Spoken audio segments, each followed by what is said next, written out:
கொரிந்தியர் 1:18 இப்படியாக இருக்கிறது, சிலுவையை பற்றின உபதேசம் கெட்டு போகிறவர்களுக்கு பைத்தியமாய் இருக்கிறது, ரட்சிக்கப்பட்ட நமக்கோ அது தேவ பலனாய் இருக்கிறது.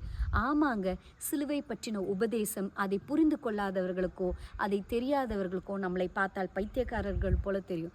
ஆனால் சிலுவை பற்றின உபதேசம் தெரிந்த நமக்கு அது தேவனுடைய பலனாய் இருக்கிறது. அந்த சிலுவையின் மூலம் உங்களுக்கு ரட்சிப்பு உண்டு, அந்த சிலுவையின் மூலம் உங்களுக்கு சுகம் உண்டு, அந்த சிலுவையின் மூலம் உங்களுடைய பாவங்கள், சாபங்கள், வியாதிகள் எல்லாமே குணமடைகிறதா இருக்கிறது. ஒருவேளை இன்றைக்கு நீங்கள் பாவத்தில் சிக்கப்பட்டவர்களாக இருந்தீங்கன்னா சிலுவையை நோக்கி பாருங்கள். கண்டிப்பாக நான் சொல்கிறேங்க, சிலுவையை நோக்கி பார்க்கும் பொழுது அந்த சிலுவையில் சிந்தப்பட்ட இரத்தம் உங்களுக்கு தெரியும்.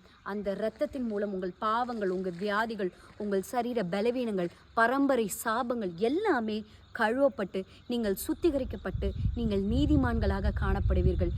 சிலுவையை பற்றின உபதேசம் உங்களுக்கு அது தேவ பலனாக இருக்கும். God bless you.